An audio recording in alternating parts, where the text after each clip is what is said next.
Hey, how you guys doing? My name is Trey, that's Douglas, and our YouTube channel is Edge of Rust.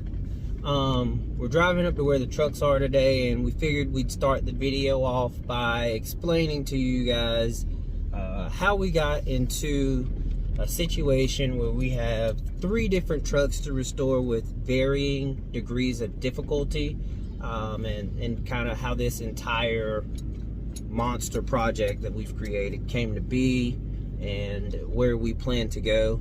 We'll also give you an overview of the 3 trucks that we've purchased to date and kind of give you the backstories behind all 3 of those individual trucks. So let's cut to the next thing. The way that this entire thing got started, and hopefully y'all can hear me, the way this entire thing got started is Douglas kept asking me, he was like, why don't you just get a truck? I'd like, hey, can you come take my trash? Blah, blah, blah, blah, blah. Why don't you just get a truck? Why don't you just get a truck? And I was like, all right, well, I guess I need to get a truck. And a big thing about me is, like, I collect a lot of different things. And when I collect things, I like to have the things that other people don't have. And so I started looking at trucks, and I was like, well, I want something that's really different. And I started looking at older trucks, and I was like, well, everybody gets the old Chevys and the old Fords, but nobody really gets these old Dodge trucks. And I started doing more research into them and seeing how cool they looked when they were fully built out. And I was like, well, let me see if I can find one. And the first pictures that come up when you Google Dodge Sweptline are the Crewcab trucks that have been done by Icon, and then there's one that was done by some guy that used to go to, is it Nopi? Yeah.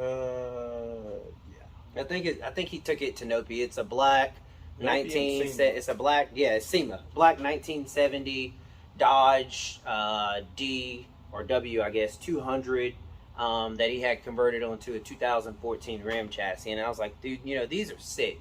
So I'm gonna get one of those because you don't really see them a lot. They're extremely rare. I didn't realize how rare they were until I started looking for them, and I found like maybe 2 in the entire state of North Carolina. But that's how we got to the first truck. This is the first truck that I bought. It is a 1970 Dodge D200 Crewcab, which means that it is not 4-wheel drive. But this is the first one we bought. I got on Facebook. I told you guys, you know, I'd been looking for a truck. I couldn't really find any. I found this one, and I found another one in Georgia. I was going to buy the one in Georgia. It used to be an old Forestry Service truck from a really nice guy, and he ended up selling it to the guy that he promised to sell it to before me. The guy came literally the day before he was going to sell it to me. So I went with this one. It currently does not have an engine in it. I believe it would have came with the straight 6. Yeah, it came with the straight 6. And I'll, you know, give you guys a walkthrough.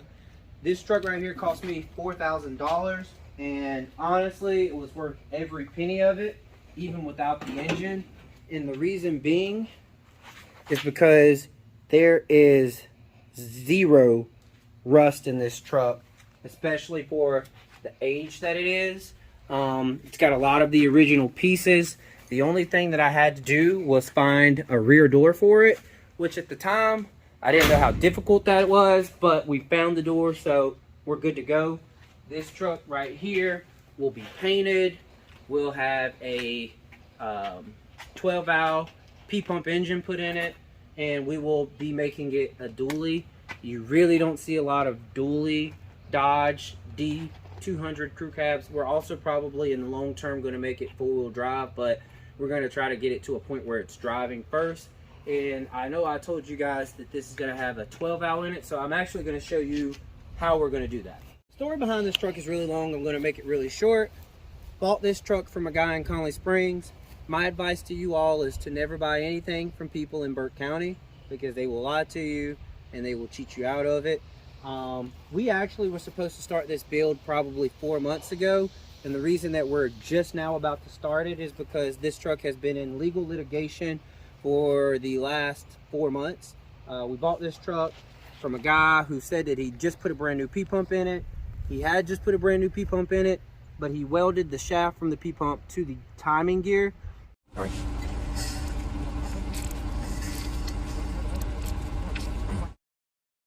He basically ruined the entire pump. So now we have to buy a new pump. I had to sue him, and I had to bring a bunch of legal charges against him, criminal and civil, against him in order to try to recoup my money. And I'm actually still going through that process. To date, I have got $0 from him. But we got the truck, and you know, we're going to go ahead and do what we plan on doing. This is a 163-inch wheelbase. It was originally a truck, and what they call it is a cab and chassis truck. And you buy these and you kind of put whatever you want on the back. The wheelbase is definitely longer than we need it to be, but what we're going to do is we're going to chop part of the frame to make it fit the dimensions of the truck in there, and we're going to take everything off of this truck except for the engine, and we're going to make it fit on the blue D200 that I showed you guys earlier.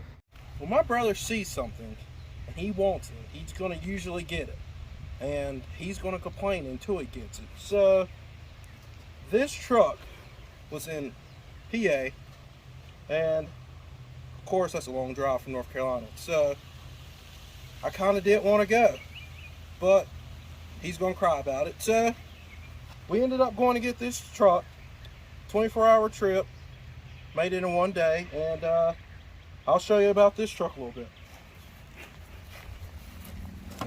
Well, the door's a little hard to get open. Of course, it's a northern truck. There's a lot of rust, but for what there is, we got a little bit to work with. Has all the doors. There's a little bee in there. Let it get out of the way. So we're going to probably have to cut the floor pan and everything out of this one and replace it. And then this truck actually has a running motor in it.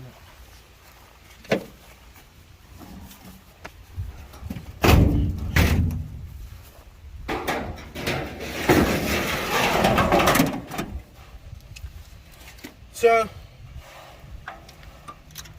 one day we're probably going to try to get this motor run and drive it around the yard, see what its potential is, but looks a little bit gone to me.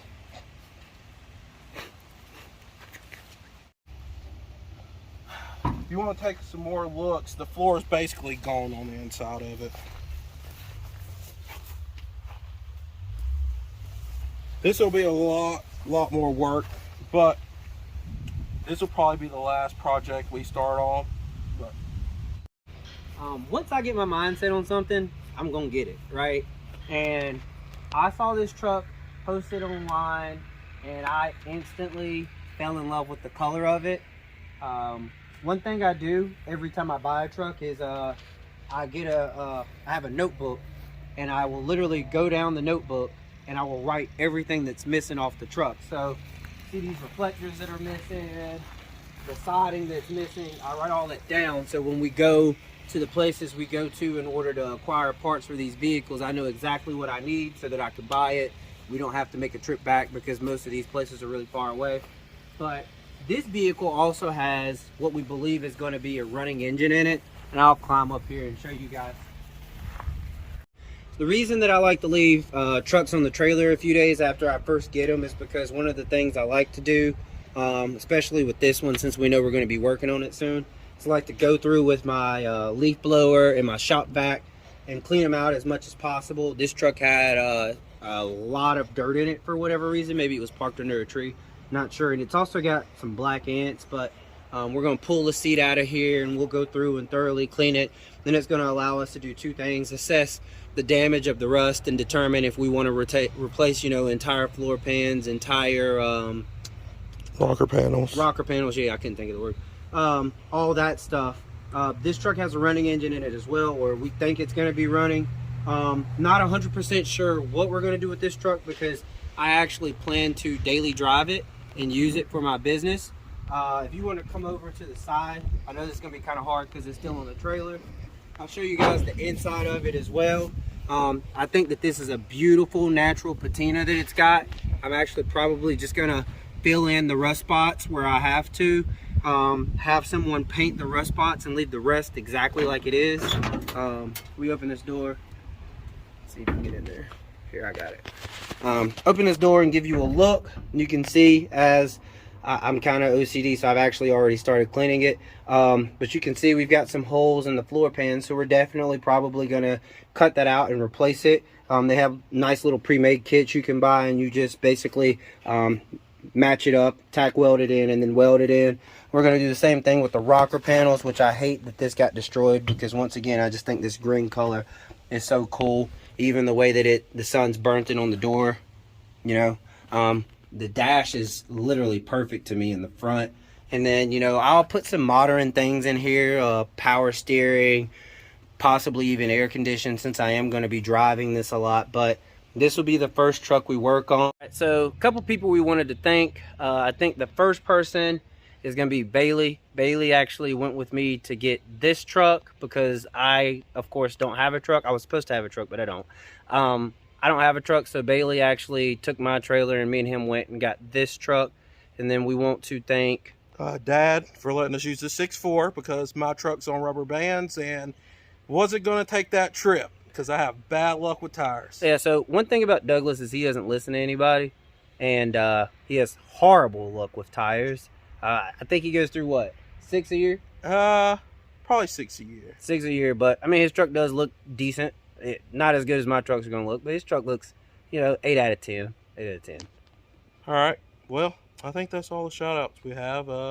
Probably have a few more in the future, but that's all we got for you today. All right. Bye, guys.